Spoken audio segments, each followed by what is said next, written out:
Hey everyone, welcome back to my channel. Thank you for choosing to watch this video. This is the second episode in the series called Journeys Through Art, where I blend my travel memories with art to tell heartfelt stories. This time, we are heading deep into the misty hills of Chikkamagaluru for some mindful retreat. It was one of the slow blue morning, 6:30 a.m. and a long road ahead. The city was just waking up, but the buildings already wore a shawl of mist. Somewhere between drizzle and rain, the sky kept changing its mind, and I loved it.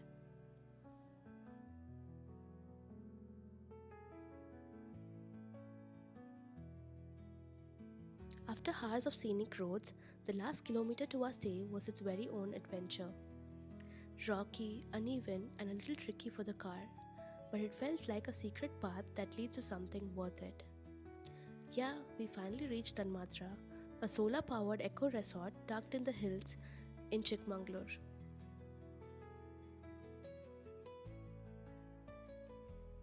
A handful of mud villas stood there, warm, earthy, and rain-kissed. Tanmatrra is built around one idea: slow down and reconnect.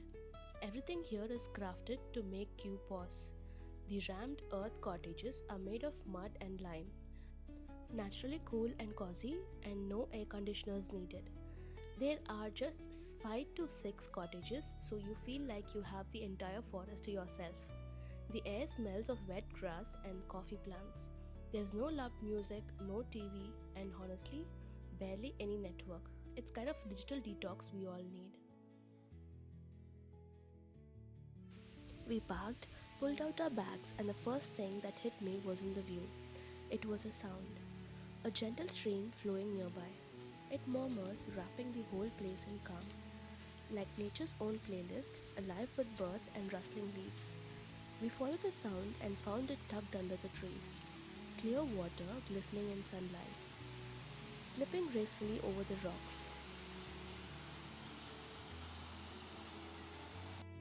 We were welcomed with traditional Malenada meals for lunch: brown rice, sprouts, crispy puppet, chicken curry, and much more. Everything was cooked fresh with local ingredient.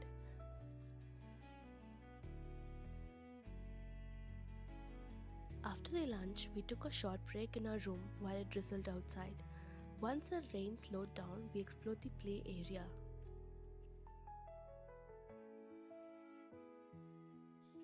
The play zone had this little cute obstacle setup: rope crossing, balance beam, and the cargo nets.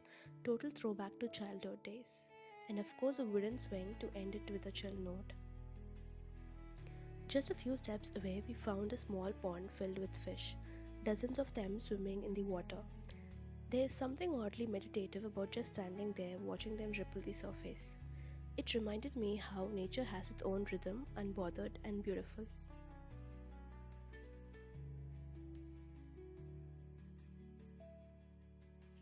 I spent most of the evening just reading a book. As night fell, we had the entire property to ourselves. Literally, we were the only guests in the 6 cottages.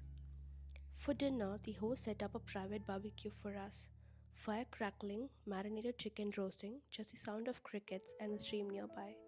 Pure bliss. A simple evening but unforgettable.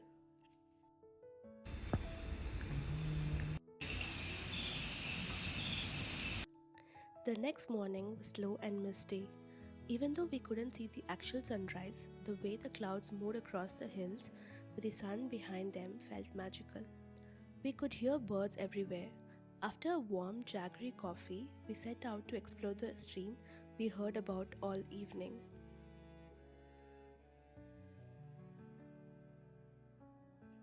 Just about 20 feet from our cottage was a little stream that felt like the heart of Tanmatrra. And then there was the sweetest surprise. The resort's resident dog, a gentle soul with most expressive eyes, who decided to become our official tour guide.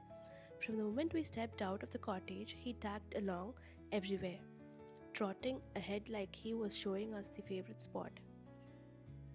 I sat nearby and just let the sound of flowing stream wash away every bit of city noise I carried with me.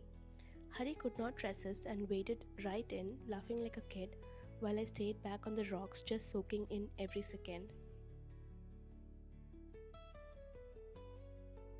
By the evening, we had dinner in their in house restaurant called Savi. Warm rotis, chicken curries, veggies, all simple but delicious. The day ended slow with no screens and no noise. Let me talk about the cottage. Our cottage was called Anya. Inside it was a rustic and cozy muddy wall, stone floor, warm ambient lighting, and even an open backyard shower for people who are brave enough to bathe under the sky. Every cottage has its very own private sit out and a fire set up for chilly nights. It's not luxury in conventional sense, but a mindful luxury, the kind that makes you slow down and notice the little things.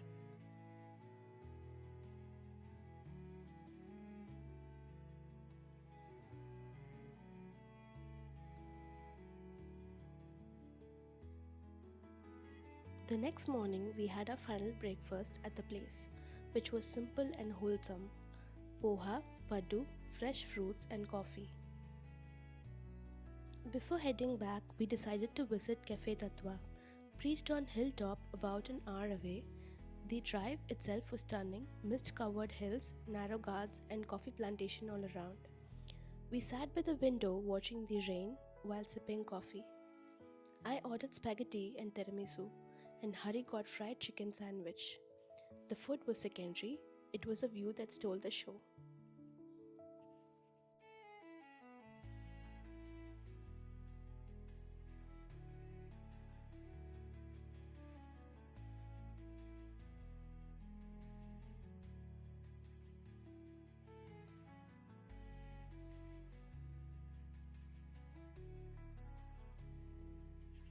As we drove back, it started raining again. We sat quietly in the car for a while, just listening to the raindrops and feeling grateful for these slow moments.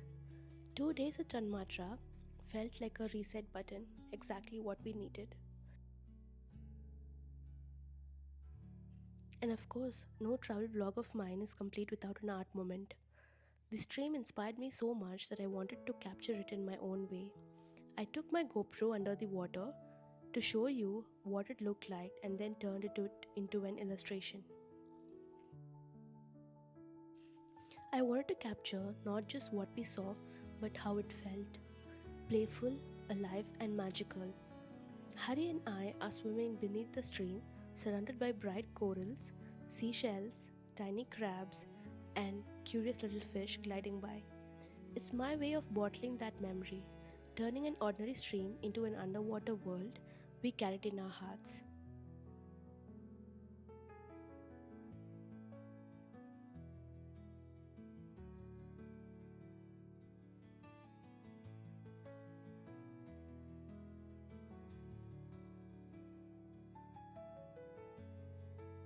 And yeah, that's the story behind this piece.